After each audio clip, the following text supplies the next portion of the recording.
Okay, guys, welcome back to All Nerd Everything. And this is my first official start to the series of everything I watched from my previous month. And I was going to do this for November. I was going to do this last month for everything I watched in October, but other videos got ahead. I kept putting it off and saying, okay, I'm going to do it today. Oh no, I don't feel like I'm going to do it the day after that. And I definitely uh, I didn't watch that much from the month of November. My list from October is way more packed than what the previous month looked like. However, I do want to I would love to give my thoughts on everything that I've seen from the month of November to you guys and let you know my thoughts on, what I liked, what I disliked, what I thought could have been better, what was terrible. Yeah, but starting with the first one, Smile 2, I absolutely love this film. Watch my review on this because I've talked about it. I gave this 4.5 stars on Letterboxd. This is Naomi Scott's best performance so far. I love how the the first film the first film is about mental health, while this film is about fame and stardom and how a star can crash and burn and the peer pressures of people's expectations when it comes to celebrities and and also drug addiction and substance abuse. I love the the issues that it tackles in this, and I feel like I this is movie of one of the movies of the year for me. It landed in my top 10. Like I said, I gave it 4.5 stars on Letterbox. Naomi Scott knocked it out of the park. She hit a home run in this performance. The costume design is very amazing. She actually looks like a pop star in this film. I love the score. The score is so eerie and creepy. The cinematography is great. I was very creeped out by that scene with the dancers chasing Sky in her room. It was creepy in the trailer, and it's even more creepy when you see it in the film. I feel like this is a lot scarier than the first one, and I just think it's an overall better film. It's really hard to match, or it's really hard to match the level of when you set such a high standard for a horror film or a comedy film and you want to do a sequel. It's very hard to match that or even eclipse it, and sometimes it can be a detriment on the sequel if you try to surpass what you previously did or if you try to match it. But Smile 2 did not try to do that at all. It went a different route in the storytelling and it surpassed it. I feel like it tells a overall better story and it's one of the best films of the year and I absolutely love it. Naomi Scott, like I said, is spectacular. I love this film. And I'm going to pre-order it when it comes out on physical media, which isn't until another month. Ugh, which I hate. But yeah, Smile 2. Next up, I did a double feature, two A24 films, Heretic and We Live in Time Now. Heretic has Hugh Grant in it, and a lot of people say this is his best performance in years. Very great performance from Hugh Grant, who plays a very narcissistic, um, creepy old dude who tests these two minister girls who he puts them to the test for their religion what to see if they actually believe in the things that they are preaching or if there is a if or to see if there is an ultimate religion that is better than the one that they are preaching out to people. It's really good, and I feel like it's a lot of people might not like it based on the subject that it talks about, with religion, because people are a lot of people are sensitive when it comes to certain topics. But I thought the movie was great. It definitely deserved the hype. I'm not sure if Hugh Grant's going to be nominated for an Oscar. He might get a SAG nomination, or I hope he's able to get something. But this film was great. I gave it 4 stars on letterboxd. It's definitely one of the best films of the year. And We Live in Time, I saw this directly after I saw Heretic, and I gave it 3.5 stars on letterboxd. I this was one of my most anticipated films of the year. And I would say I was let down. The movie's definitely great. I cried during the film. However, upon its release, I don't think that it's as great as I thought it could have been. And that's mainly due to the constant time jumping throughout the film. And a lot of people were kind of confused and bothered by the constant time jumping. I wasn't bothered by it, but it was more annoying than you know than bothersome, in my opinion. If that makes sense, does that make sense? But We Live in Time, it's still a great film. I'll still go back and rewatch it, but I think that if the movie would have took place in chronological order, then I think it would have made a lot of people's, more. I think it would have been a more satisfying film if it was told in chronological order, or even in chapters like a Nope or Moonlight. I think it would have been better if it was told in chronological order, but it's still a pretty solid film. Next up, I watched Tales from the Hood, old classic horror film, and this was absolutely great. Now the dialogue and the fight scenes are really corny and kind of bad, why which is why I gave it 3.5 stars. I would have given it higher if it wasn't for that.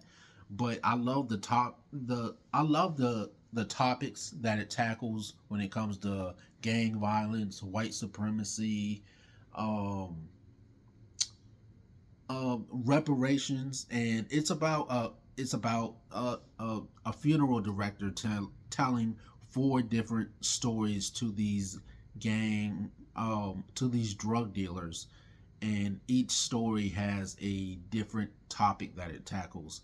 The first story is about domestic and child abuse. One of them is about gang violence and white supremacy, and so on and so forth. It's really great, and I think it aged pretty well. Not, I mean, none of the stuff when it comes to the dialogue. The dialogue is kind of, corny and bad, but the story definitely makes up for it. Next up, I watched Gladiator to prepare for Gladiator 2, and this is probably one of the most film bro movies ever. I thought it was okay. I don't think it's a classic film like everyone says that it is. It definitely is good. However, I should stop listening to film bros when it comes to their opinions on film, because film bros, when it comes to movies like Joker, Fight Club, Wolf of Wall Street, I think a lot of film bros miss the key message of those movies and praise it from you, praise it upon its release, and still do. And I think that just kind of takes me out of the enjoyment of the film, is when there's a message in it and people seem to misunderstand it. And yeah, Gladiator isn't one of those films where there's an intended message. It's just a revenge film. However, I think this film was so hyped up by everyone for so long that it kind of killed my anticipation to watch it. But I finally did, and the acting's great. I just feel like the final fight between Russell Crowe and Joaquin Phoenix's character is kind of disappointing to say the least. But yeah, I thought it was solid, 3.5 stars. Yeah, it's just okay to me. Next up, I watched My Old Ass, and this from the trailers of this movie, I thought that it was going to be a drama, and that's what I was led to believe. But unfortunately, it's more of a comedy, and the final act of the movie is a drama. And yeah, it feels like you could call it a dramedy if you want, but half of the film feels more comedic than than a drama film. I do love seeing the struggles that the lead character goes through with, questioning her sexuality and realizing that she needs to appreciate her family more before she goes off to college. Um, but I thought this was a pretty underrated film for this year. I just wish that they would have focused more on the drama aspect of the film and not the comedy aspect, because from the trailers it looked like they were promoting a drama film and not a it looked like they were promoting a drama film, but I got a comedy film. So I mean, like, if it was going to be a comedy film, I felt like it should have been promoted as such. But it's still a pretty solid film. I would say check it out. It's on Amazon Prime, I believe, if you guys want to watch it. But yeah, very underrated. Next up, I watched Hold Your Breath, and this has Sarah Paulson in it, and I can't remember the actor's name, but he plays Richie on The Bear, who's going to play in Fantastic Four. And this film, uh, I, uh, I wasn't feeling it. I really wanted to get into it. There were aspects of it that I enjoyed, and I only watched it because Sarah Paulson is in it, and she is probably one of the best screen queens. However, I just couldn't. I don't know what it was. I felt like something was missing, and I just, for the love of me, could not get into it at all. So, I mean, check it out, guys. Y'all might like it. I gave it 2.5 stars on letterboxd. So check it out. I think it's on Hulu. You guys might like it. It wasn't for me, but it might be for you. And the final two I watched, I did a double feature near the end of the month, and that was Wicked and Gladiator 2. Now, Wicked, oh my god, chef's kiss for Wicked. I absolutely loved it. The costume design, the production design, the musical numbers, the VFX.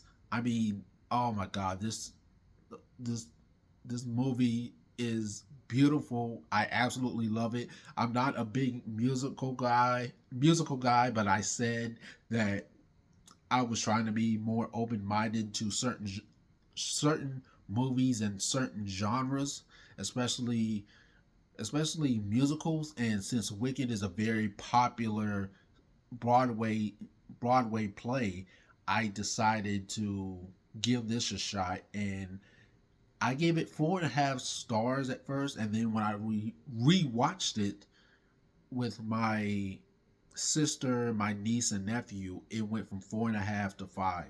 And hell, I might go see it a third time. It was that damn good. I love Wicked. I have been listening to the soundtrack nonstop. I've been falling on my bed like Ariana Grande since I've seen this film, and I love it. I love the the racial undertones in the film when it comes to Cynthia Eriva's character. blanking blanking on names at the moment. Um, Albertha. I love the racial undertones, but with Albert Albertha's character, with her being the the aggressive black woman, her being green, and Ariana Grande's character, like I've said before, she is the real bad guy in this film. If you know, you know. This is one of the best films of the year.